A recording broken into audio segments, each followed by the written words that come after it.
Welcome back. We want to talk about this right now that's happening on Capitol Hill. This is a meeting of the Senate Agriculture Committee.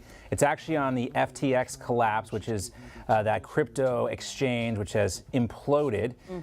Interesting to note that Gary Gensler, who is the SEC commissioner, he is not there, but he has a kind of relationship with some of the associates there at FTX, some of the players. That's a great word for it. And again, the head of the Commodities Future Trading Commission is also testifying, so there's a lot of concern about what's going on with FTX. But let's talk about two Sams, both of them having a very bad week this week. Only one of them, though, facing criminal charges, at least for now. First, let's talk about Sam Bankman-Fried. He is the embattled founder of FTX, that crypto exchange that went kaput. He's the one not facing criminal charges. Nor is he there to testify today about what happened with FTX. Still in the Bahamas, apparently. But then there's the other Sam. This is Sam Brinton, and this is the real title, folks, the Deputy Assistant Secretary of the Office of Spent Fuel and Waste Disposition at the Department of Energy's Office of Nuclear Energy. Now, got that? in a nutshell. Yes. Now, he is facing felony charges today after cops say he stole a woman's suitcase from the Minneapolis-St. Paul airport back in September. Sam Brinton. Okay. Well, here's what we know about him. He's been photographed over the years. This Sam seems to have a penchant for dresses and high heels. And now, again, a court date ahead in December for a stolen suitcase full of another woman's clothing. He is facing a felony charge, 5 years in prison, after police in Minnesota say he took this woman's bag from a luggage carousel. Now, at first, police say Brinton told them that if I had taken the wrong bag, I'm happy to return it, but I don't have any clothes for another individual. That was my clothes when I opened the bag.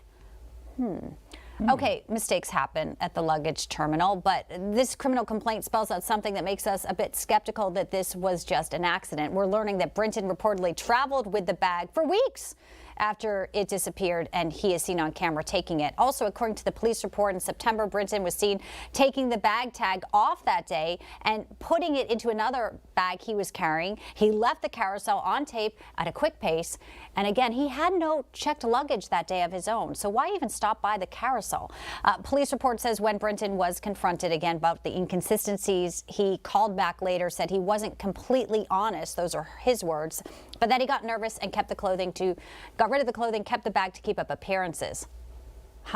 So the whole thing will be discussed in a courtroom December 19th. And by the way, that poor woman still doesn't have her Vera Bradley roller bag back yet, and she's out several thousands in garments. Justice for the lady with the Vera Bradley roller bag. Come on, let's go. Wow, Bianca, that's quite a story. Let's talk about the other Sam in our I Am Sam segment here, Sam Bankman-Fried.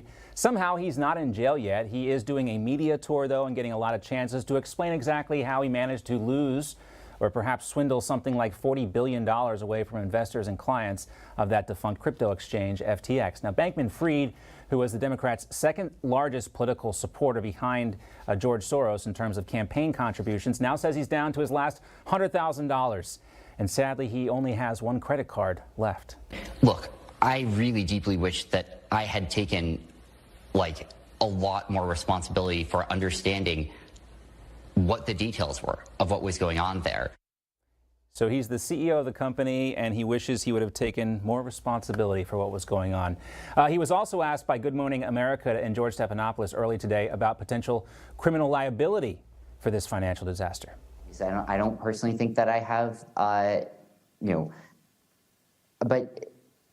I think the real answer is that's not, it sounds weird to say, but I think the real answer is that's not what I'm focusing on.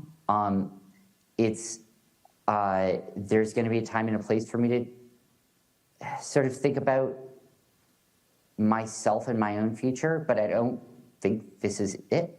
Right now, look, I've had a bad month. You might say a bad month. We've all had bad months. This seems a little bit bigger than that, Sean. Slightly worse than that. Let's welcome in Republican political consultant Erin Perrine back with us. Great to see you, Erin. Hi, guys. All right, so we're all watching these interviews, and he's almost cavalier. I would be concerned about prison or going away. But really, let's start with the political implications. We just showed Congress holding that hearing today as we speak right now. He donated to Democrats, but Republicans are also involved, too. We have, obviously, it's all open source material. Some of the names of both parties have been published here. We know that this is going to be a major cleanup job. People have lost their entire life savings, Erin, and there's a lot of dark money. We still don't know where it went, to whom, why, what did he know, when did he know it? What do you think the ramifications are first, and will there be a reckoning as a result of this huge scandal? There certainly will be a reckoning. There is a bipartisan movement on the Hill for increased oversight and hearings, investigations to make sure we know what fully happened here. If anybody did receive money, the best way to take care of a little internal crisis is to give the money back, right? Wash your hands of this instance and denounce the individual if that is what this is called for. But here, what we are seeing is a masterclass from Sam in how not to handle crisis communications.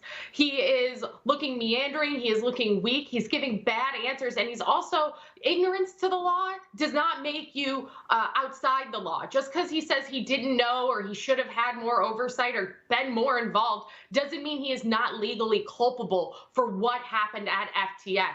And so you will see congressional investigations. I am sure there will be multiple federal investigations as well. And that this tour where he goes on with George Stephanopoulos and somewhat admits culpability here, this is going to be used in court cases against him in the future. So this will be a large reckoning. Crypto's always been on the edges of where Congress wants to go and figure out some oversight mechanisms.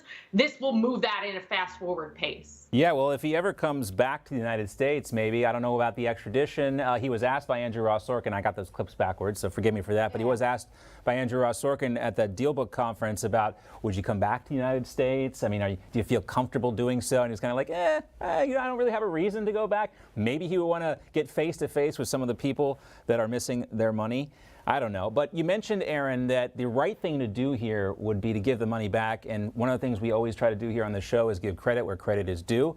And to his credit, Beto O'Rourke did give back a $1 million check that he received from FTX. But I think we have those full screens of some of the other members of Congress who have received the money.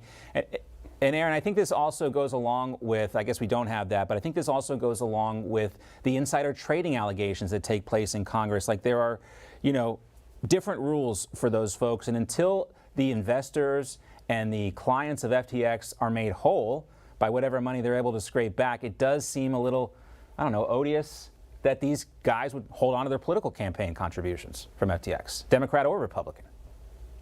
Right. I think you make a good point there, John. There are a lot of questions here, and it's very clear that FTX has gone belly up. They filed for bankruptcy, and the individual who has now come in to oversee it is telling the world that this was poorly managed and that money was used likely inappropriately, even by the privacy and setting standards of FTX. If there are questions and it starts to look murky, if you're a politician, wash your hands of it. Be done. Give the money back. You don't want to be in a situation where you have to continue to answer the same question when ultimately political campaigns bring in a lot of money. They spend a lot of money.